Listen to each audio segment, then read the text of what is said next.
Have you ever wondered how a single person could alter the course of history? Not by building monuments or cities, but by unleashing a wave of destruction so vast it echoes through centuries. What does it mean for one life to cast such a long, dark shadow over the world? When historians speak of Genghis Khan, they often whisper a number, 40 million. It's a figure that chills the blood, a number so immense it's almost impossible to comprehend. That number seems almost mythical, like something out of a legend. But what if it's not an exaggeration? What if it's the truth? What does it say about the ambition and ruthlessness of one man, that he could erase so many lives from the face of the earth? Genghis Khan's legacy is a paradox. He was both a destroyer and a creator, a figure who brought terror and transformation in equal measure. He's remembered for mountains of skulls, rivers running red with blood, and empires shattered beneath the hooves of his armies. The devastation he wrought was unlike anything the world had seen. Yet from the ashes, he built one of the largest empires in history, forging new connections between East and West, opening trade routes and changing the world's map forever. To even begin to grasp the meaning of 40 million, picture the largest city you know, its streets, homes and parks, completely empty, silent, abandoned. Now multiply that emptiness by 20. Imagine city after city, all gone, their voices silenced, their stories ended. This number isn't just a statistic. It represents entire cultures, languages and ways of life that vanished forever, erased from the pages of history. Each person lost had a name, a family, hopes and dreams, lives cut short by the relentless advance of the Mongol horde. The true death toll will always be debated, lost to time and legend, but the scale of the tragedy is undeniable. Its shadow lingers, a reminder of the cost of ambition unchecked. The story of Genghis Khan is in many ways the story of humanity itself. Our capacity for both unimaginable destruction and astonishing creation, forever intertwined in the pages of history. Before he was Genghis Khan, he was Temujin, a boy born into hardship on the Mongolian steppes. Orphaned and abandoned, he learned to survive in a world of betrayal and danger. Temujin's vision: unite the warring tribes under one banner. Through alliances and battles, he achieved the impossible, uniting all Mongol tribes. In 1206, he was declared Genghis Khan, universal ruler. He gave his people laws, identity and purpose, forging the world's most disciplined military. Genghis Khan valued merit over birth. A shepherd could become a general.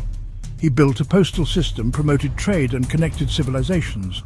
But his vision came at a terrible price. Those who resisted faced annihilation. Surrender brought mercy, defiance brought destruction.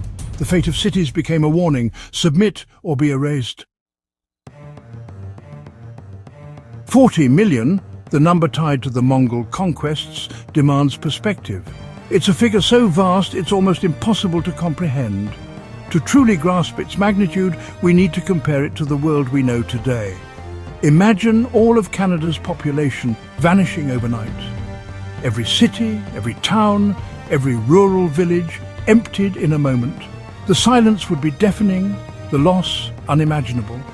In the 13th century, that was 10% of the world's people. 1 in every 10 lives on Earth erased by war and its aftermath. The world's population was far smaller then, making each life lost even more significant. The loss was not just tragic, but transformative, reshaping the planet's population. Entire regions were depopulated, cities emptied, and the social fabric of civilizations torn apart. Picture a stadium of 100,000 filled 400 times over. That's the scale of death. Row after row, seat after seat, every face representing a life cut short. The Mongol campaigns spanned decades and continents, leaving cities in ruins and fields fallow. The scars of their passage can still be seen in the ruins scattered across Eurasia. This was not a single event, but a relentless series of campaigns. Year after year, armies swept across the land, bringing devastation wherever they went. Genghis Khan's strategy, surrender and live or resist and die, was brutally simple. His reputation alone was often enough to force entire cities to capitulate without a fight. Cities that resisted faced systematic slaughter. Artisans might be spared, but most perished. Survivors were few, and the memory of what happened served as a warning to others. The Mongols used terror as a tool of statecraft, ensuring their legend spread faster than their armies.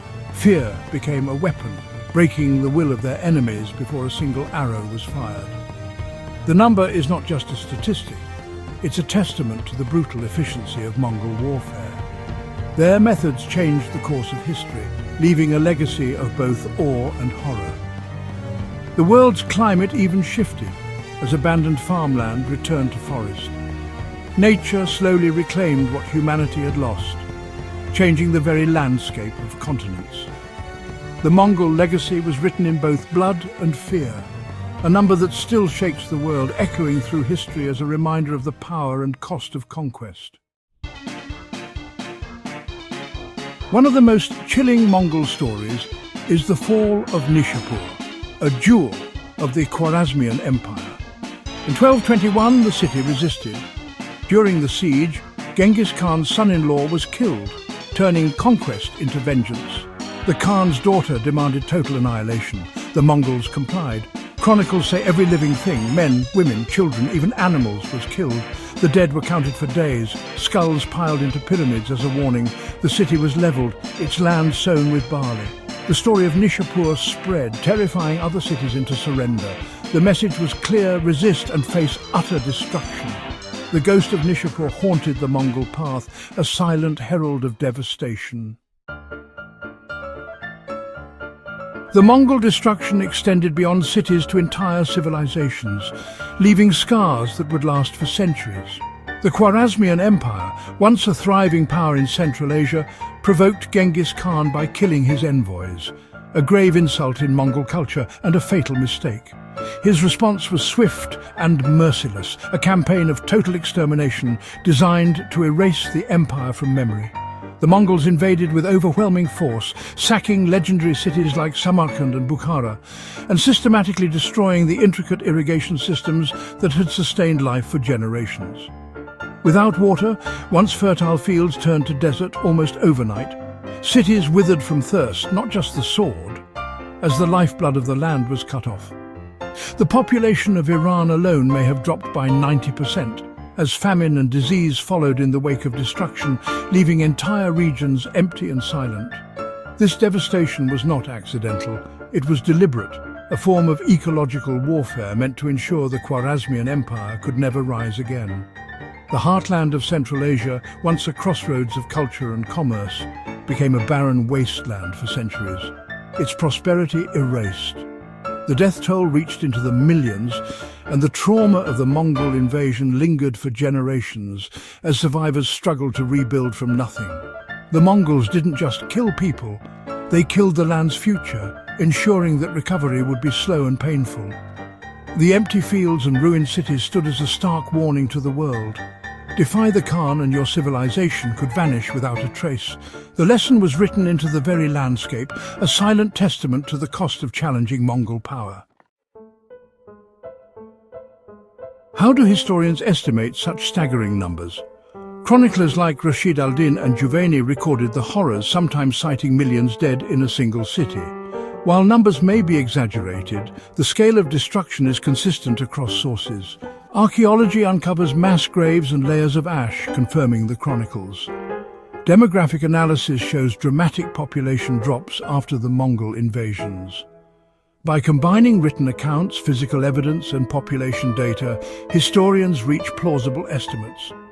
40 million is not exact, but it's a terrifying, academically grounded approximation. The true scale of the Mongol impact is undeniable. The loss of 40 million people reshaped the world in unexpected ways. Abandoned farmland reverted to forest, lowering global carbon levels, a reverse climate change. Genghis Khan's descendants left a genetic legacy. Millions today carry his Y chromosome. The destruction cleared the way for the Pax Mongolica, a unified, peaceful Silk Road. Trade and ideas flowed freely, sparking the Renaissance in Europe. But the same route spread the Black Death, devastating Europe and beyond. The Mongol conquest created both a new world and new catastrophes. The echoes of their actions still shape our world. The price of progress was measured in lives and legacies. Genghis Khan's name still stirs debate. Military genius or ruthless destroyer? He rose from nothing to master half the known world, embodying both ambition and brutality. For some, he's a nation builder, for others, a symbol of terror. His dual legacy fascinates and unsettles us: creator and destroyer, unifier and mass murderer. His story forces us to confront the reality of organized violence and its impact. The numbers, 40 million dead, are not just statistics, but a benchmark for human destruction. The Mongol Empire redrew Asia's map, altered its genetics, and influenced future empires. Genghis Khan's legacy is woven into the fabric of our modern world. We remember him because his actions still echo today.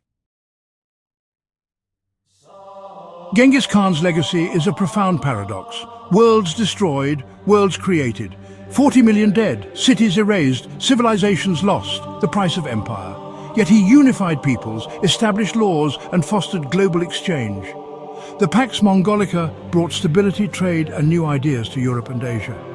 Gunpowder, paper, and the compass traveled west on Mongol-secured routes. History isn't simple.